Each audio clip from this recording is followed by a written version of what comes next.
بسم اللہ الرحمن الرحیم۔ السلام علیکم ورحمۃ اللہ وبرکاتہ۔ امید کرتے ہیں تمام دوست احباب خیر خیریت سے ہوں گے۔ دوستو، پچھلے سبق کے اندر ہم حمزہ کی اقسام اور ان کی پہچان کی مکمل تفصیل پڑھا چکے ہیں، جبکہ آج کے اس سبق کے اندر ادغام کی اقسام کی مکمل تعریف کریں گے۔ ادغام کی ہر ایک قسم کو ہم مختصر طور پر اور انتہائی جامع انداز میں پڑھائیں گے، تاکہ زیادہ ٹائم بھی اس پر ویسٹ نہ ہو اور اس کی جو قسمیں ہیں وہ بھی آپ لوگوں کو اچھی طریقے سے سمجھ بھی آ جائے۔ تو ہماری کوشش ہوتی ہے کہ ہر ایک چیز کو مختصر انداز میں تھوڑے وقت میں آپ لوگوں کو سمجھائیں، تاکہ آپ کا ٹائم بھی زیادہ نہ لیں ہم، اور مقصد بھی حاصل ہو۔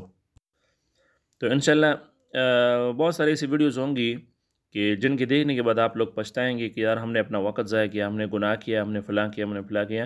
لیکن ان ویڈیوز کو دیکھنے کے لیے، اور خاص کر اس ویڈیو کو دیکھنے کے بعد آپ پچھتائیں گے نہیں، بلکہ دلی طور پر آپ کو سکون ہوگا اور آپ مطمئن ہوں گے۔ کیوں؟ کیونکہ یہ انتہائی اہم ایک تو انتہائی اہم سبق ہے، دوسرا قرآن کریم کے لیے آپ لوگ اس کو دیکھیں گے اور سیکھیں گے، تو اس پر آپ کو اطمینان ہوگا۔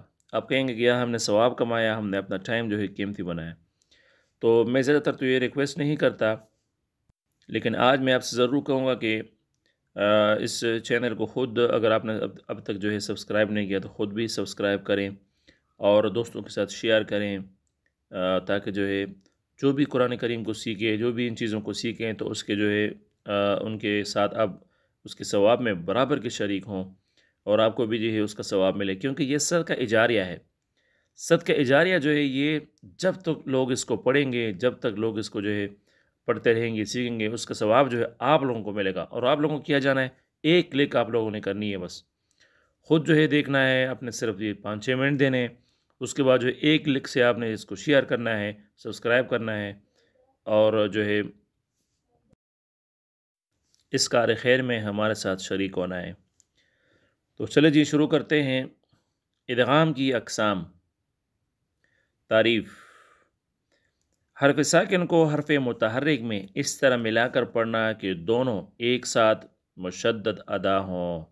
پہلے حرف کو مدغم اور دوسرے حرف کو مدغم فیہ کہتے ہیں، یعنی ساکن حرف کو متحرک حرف کے ساتھ اس طرح ملا دینا کہ دونوں ایک ساتھ مشدد ادا ہوں، یعنی دونوں کے اوپر دونوں ایسے ادا ہوں جس پر شد ہو، یعنی جو شد والا حرف ہو، اور پہلے کو ہم مدغم کہیں گے اور دوسرے کو مدغم فی۔ مدغم مدغم فی ہے، اس کا مطلب یہ ہے کہ جس کے اندر ادغام کیا گیا ہو، تو اس لیے ہم دوسرے کو مدغم فی کہیں گے، کیونکہ دوسرے حرف کے اندر پہلے حرف کو ادغام کر دیا جاتا ہے، اس کے ساتھ ملا دیا جاتا ہے۔ اب یہاں سے ادغام کی جو اقسام ہیں وہ شروع ہوتی ہیں۔ نمبر 1، ادغام مثل تام۔ یہ اس وقت ہوگا جب مدغم اور مدغم فی دونوں ایک ہی حرف ہوں، اور یہ ادغام ہمیشہ تام ہی ہوتا ہے، جیسے اذ ذہب ان نعبد یدرککم۔ اب دیکھو یہ اذ ذہب، یہاں پر دو ذال ہے، تو ایک ذال کو دوسرے کے اندر ہم نے ملا دیا، ہم نے مدغم کر دیا، تو اذ ذہب مشدد ہو گیا، اور ایک ذال کو ہم پڑھیں گے، ایک ذال پڑھا جائے گا۔ ان نعبد کا بھی یہی مثال ہے، دو نون ہے ایک ساتھ آ گئے، پہلا ساکن ہے، تو ہم پہلے نون کو دوسرے کے اندر مدغم کریں گے، تو ان نعبد پڑھیں گے۔ یدرککم میں بھی یہی حال ہے، کاف دو کاف آئے ہیں، پہلا ساکن ہے، پہلے ساکن ہم دوسرے کے اندر مدغم کر دیں گے، تو یدرککم پڑھا جائے گا۔ نمبر 2، ادغام متجانسین تام۔ مدغم اور مدغم فی ایک ہی مخرج کے دو حرف ہوں، اور پہلے حرف کی آواز بالکل بھی باقی نہ رہے، جیسے قد تبین اذ ظلموا۔ قد تبین، یعنی پہلے حرف کو دیکھیں، اب یہاں پر پہلا حرف کیا ہے، دال ہے نا، دوسرا تا ہے، پہلے حرف کو ہم بالکل نہیں ضائع نہیں کریں گے، بلکہ دوسرے حرف کو، دوسرا حرف کیا ہے، پہلے اس مثال میں تا اور دوسری مثال میں ظا ہے، یہاں پر پہلے ہم تا پڑھیں گے قد تبین، دوسرے میں ہم ظا پڑھیں گے اذ ظلموا۔ نمبر 3، ادغام متجانسین ناقص۔ پہلے یہ سمجھیں کہ متجانسین کا مطلب ہوتا ہے دو ایسے حروف جو قریب المخرج ہو، یعنی جن کے مخرج آپ اس میں ملتے جلتے ہوں. اب جیسے یہ دال اور تا کا ملتا ہے، ذال اور ضا کا بھی مل جاتا ہے، تھوڑا بہت ملاپ ہے اس میں، اور دوسری مثالوں میں بھی یہی حال ہے. اچھا، مدغم اور مدغم فی ایک ہی مخرج کے دو حرف ہوں مگر پہلے حرف کی کچھ آواز بھی باقی رہے، جیسے بسطہ، پہلے کا بھی کچھ حرف یعنی طا کا بھی کچھ حرف باقی رہتا ہے، کچھ آواز باقی رہتا ہے، اور تا کا بھی. تو احط ما فررتو کہ ان کی ادائیگی کے وقت پہلے حرف طا کی صفت استعلاء و اطباق باقی رہے گی مگر قلقلہ نہیں ہوگا. اس ادغام کی بس یہی 4 مثالیں ہیں. نمبر 4، ادغام میں متقاربین تام، مدغم اور مدغم فی الگ الگ مخرج کے حرف ہوں اور پہلے حرف کی آواز بالکل بھی باقی نہ رہے، جیسے قر رب. اب دیکھو پہلے کیا ہے، پہلا حرف لام اور دوسرا جو ہے را ہے، تو یہاں دیکھیں لام کی آواز بالکل باقی نہیں رہتی. ہم قر رب جب پڑھیں گے تو صرف را جو ہے زائل ہوگا، لام کی آواز باقی نہیں رہے گی. اس طرح علم نخلقکم میں صرف کاف کی آواز کو ظاہر کریں گے، پہلے جو قاف ہے پہلا حرف، اس کی آواز کو ہم ظاہر نہیں کریں گے.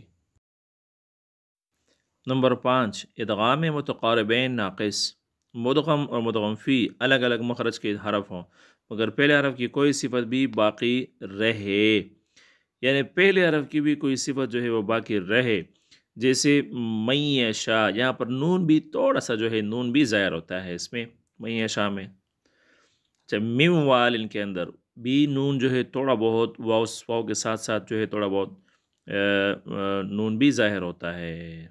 تو یہ متقاربین کی جو ہے ناقص کی اس میں ہے. نوٹ، علم نخلقکم میں ادغام متقاربین ناقص بھی جائز ہے، یعنی قاف کی صفت استعلاء کو باقی رکھتے ہوئے پڑھا جائے، اس طریقے سے بھی جو ہے پڑھنا جائز ہے. نمبر 2، مثلین کا پہلا حرف مدہ ہو تو ادغام نہیں کریں گے، جیسے فی یوم قالوا وہم. مثلین کا پہلا حرف کیا ہو، مدہ ہو تو اس وقت ادغام نہیں کیا جائے گا. نمبر 3، حروف حلقی میں صرف مثلین کا ادغام ہوتا ہے، جیسے بوجہہ ما لم تستطع علیہ، مگر متجانسین یا متقاربین کا نہیں ہوتا، جیسے فاصفح عنہم سبحہ. نمبر 4، ادغام زیادہ تر تام ہی ہوتا ہے، ناقص کی صرف 4 صورتیں ہیں، طا کا تا میں، نون کا واو میں، اور نون کا یا میں، اور قاف کا کاف میں. یعنی ان 4 صورتوں میں جو ہے ادغام یہ کیا ہوتا ہے، یہ صرف ان 4 صورتوں میں ناقص ہوتا ہے. یعنی طا کا ادغام تا کے اندر، نون کا ادغام جو ہے واو کے اندر، اور یا کا ادغام، نون کا ادغام یا کے اندر، اور قاف کا ادغام کاف کے اندر. صرف یہ جو ہے ناقص کی قسمیں ہیں. تو امید ہے کہ آپ لوگ سمجھ جائیں گے. پھر بھی کسی کو سمجھنا ہے تو وہ کامنٹ کر کے پوچھ سکتے ہیں. آج کا سبق کتنا ہی ملتے ہیں کل، تب تک کے لیے اجازت دیجیے. اللہ حافظ.